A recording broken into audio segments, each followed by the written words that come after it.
lang. frame naman diyan. May time naman ang Ano po, Panginoon. ano po yung meaning nun, tita? Ano manghingin ninyo? Ano, Sa Panginoon. itutupad niya? Oo. Kapag kasi naniwala ka sa Panginoon, nanalangin ka ng may paniniwala, ang Panginoon sabi niya, faithful siya na sasagutin ang panalangin mo. Bibigyan kita ng halimbawa. Nanalangin ako sa Panginoon noon. Kasi nakita ko si Ma'am C, iika-ika. Sabi ko, Panginoon, Lord, dalhin mo ako sa Canada para matulungan ko yung pamilya ko.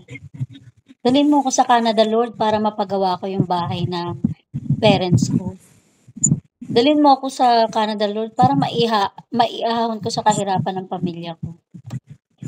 Ang tanong, paano ako pupunta doon? Kasi unang-una, si tita, wala namang trabahong maganda doon sa Macau.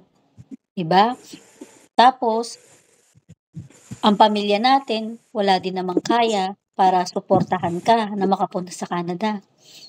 Pero ang Panginoon, gumawa ng paraan. Yun yung naniniwala ko. Kasabi ni Ma'am Sinon, ay naku, nagdi-dream ka na naman, Canada. Paano ka pupunta sa Canada? Ang sabi ko nun kay Ma'am C, ewan ko Ma'am C, pero nanalangin na ako kay Lord na dalhin niya ako sa Canada. Kung paano, kailan, hindi ko alam. At saka, maniwala ka sa hindi, Gabi. Nung may mga ka-church kami na galing Canada, na pumunta sa Macau, alam mo ba ginawa ni tita? Nag-prepare ng papel. Kahit wala namang nag-o-offer sa akin ng trabaho. Pero alam mong nangyari, sa eroplano, yung dapat na pupunta sa Canada, biglang umatras. Nasa eroplano na sila, papunta na sila ng airport. Biglang umatras. So ngayon, naghahanap sila ng someone. And alam mo ba, natatandaan ko noon, si Pastor James, sabi niya, parang nagbibiro siya about Canada, kung sino pang gustong pumunta ng Canada. It's a joke, pero ako, I take it seriously, kaya nagtaas ako ng kamay na gusto kong pumunta ng Canada. And you know what happened? It seems that pastor, ni-refer niya ako na si Sister Evelyn ang dalhin sa Canada. So nakikita mo, na kapag nanalangin ka sa Panginoon, dapat maniwala ka, natutuparin ng Panginoon yun. Yun yung naniniwala ka, natutuparin ng Panginoon yung pinanalangin mo. May mga instances din naman na hindi tinutupad ng Panginoon yung panalangin mo kasi alam ni Lord na makakasama sa'yo yun.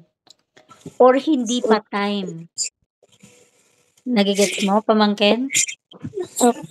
Pero sa tuwing nananalangin ka sa Panginoon, palagi kang magtiwala sa Kanya kasi faithful na Diyos siya. Hindi siya magsisinungaling.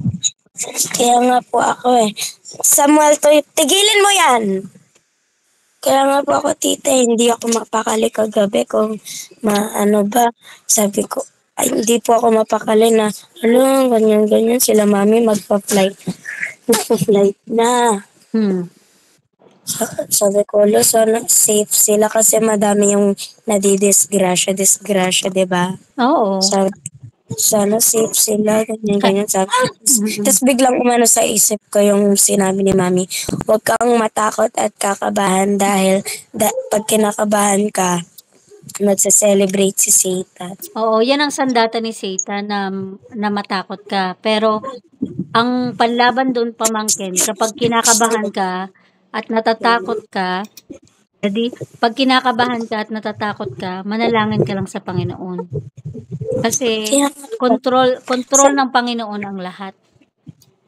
Pag natatakot nga po ako sa Leviathan, sa mga 7 trumpets, sa Judgment Day, ang sabi ko, Lord, wag mo muna sa akin to, basta Lord, pabain niyo po muna yung mundo dahil gusto ko pa po makasama yung pamilya ko ng matagal at gusto ko pa po matupad yung pangarap ko. At saka, syempre, ang pinakaano doon, na maligtas yung pamilya.